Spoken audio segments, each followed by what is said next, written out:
Hey everyone, welcome back to the Ned Hills of Southern Indiana.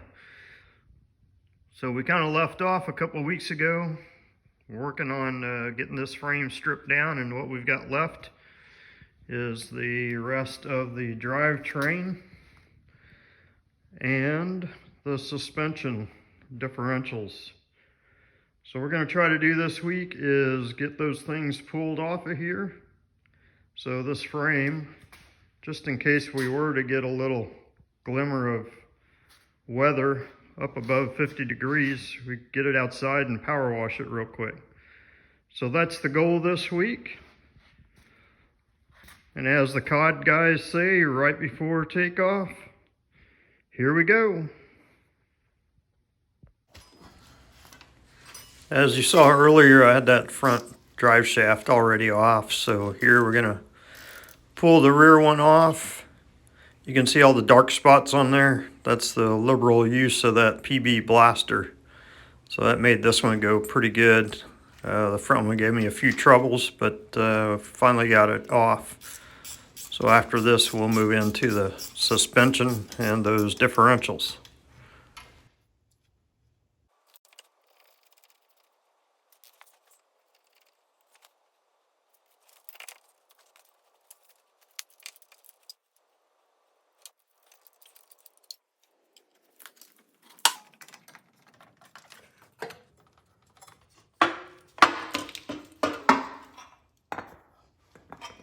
All right, so truth be told, a couple of these are giving me a hard time coming out, so I pushed them out a little bit, sprayed them down with the PB blaster, and shoved them back in there for now. Let them soak till I actually need to do something with them later on. So I found this one is coming out a little bit easier. I put the ratchet on the bottom and try to get it to come off the rest of the way here.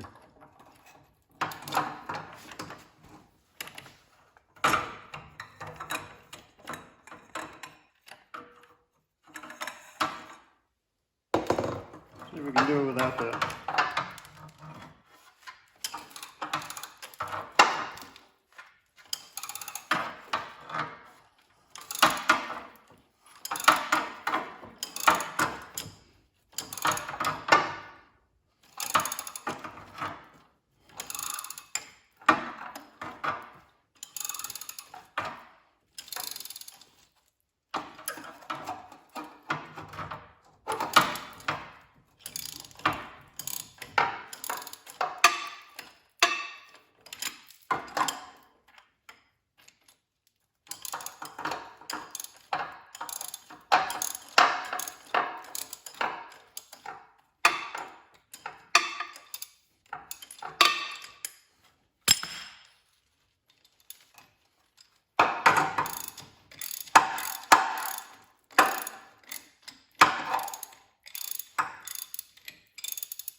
All right, came off surprisingly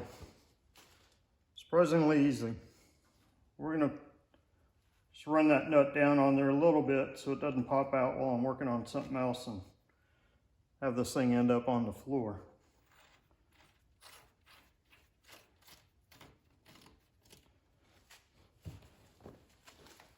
This thing, if got it held up by the jack back here, so it's not trying to tear itself out of there or anything crazy. And we left this nut on here also. And we will probably stop right there for now on that until we get the Kubota out, maybe tomorrow evening after work or the next day. See if we can pull that off, put it off to the side. So I've got all of these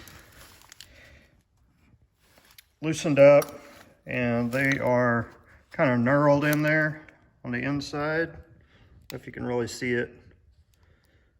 I think that keeps them from spinning loose as the springs flex. So I've got all of those loose. Beat them out just a little bit with the hammer, so they should be ready to go. And then these I found that this one, standard right hand thread, and this one has a left hand thread, which I'm not completely sure why they did that. I'm gonna guess that they must have found out over time, or maybe designed it in there, that the way the spring flexes up and down, that particular point was trying to loosen itself up. I'm not sure if anybody else has any other ideas on that, or why they would have done that back when they designed this thing. Throw a comment down below. All the others are right hand thread. This is on the back of what would be the passenger side. And then I found the same up here on this one, the lower one, on the complete opposite side of the Jeep. All the others appear to be a right hand thread. So I did see on another channel, I think it's Let's Build a 47 Willys, or Let's Build a 47 Jeep Willys. They've got a lot of great how-to videos, and I was watching them put these springs on, so I kind of knew that one of these was going to be a left-hand thread, but I didn't realize that about the back right corner. But if you get a chance, check out that channel. Those guys are great, but you know, of course, not until you're done watching this one, right? But there's a lot of good channels out there on these things, which I appreciate folks doing that stuff.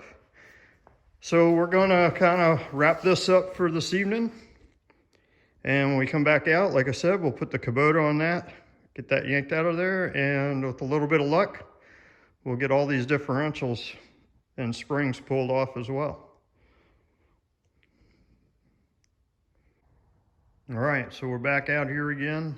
Got another beautiful evening, fairly warm out. So we're gonna go ahead and hook up the straps to the transmission transfer case.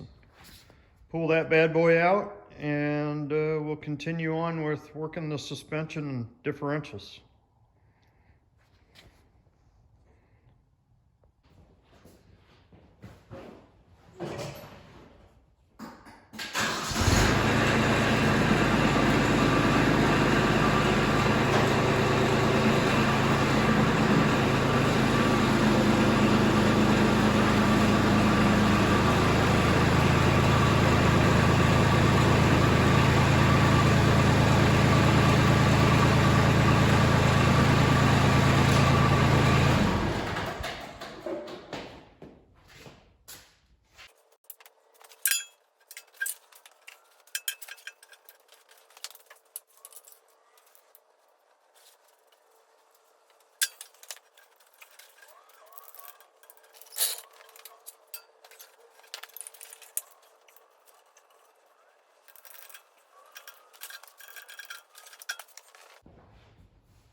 That one's all the way down to the grease tunnel, bore thingy.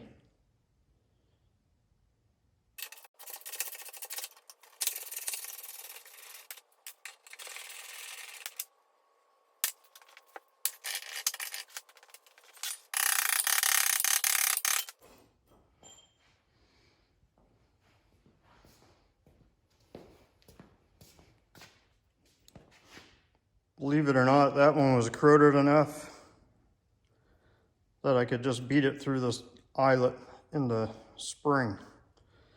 So, actually worked to my advantage that time.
Hey, you know that feeling when you didn't really do a whole lot, but you feel like you got a whole lot done?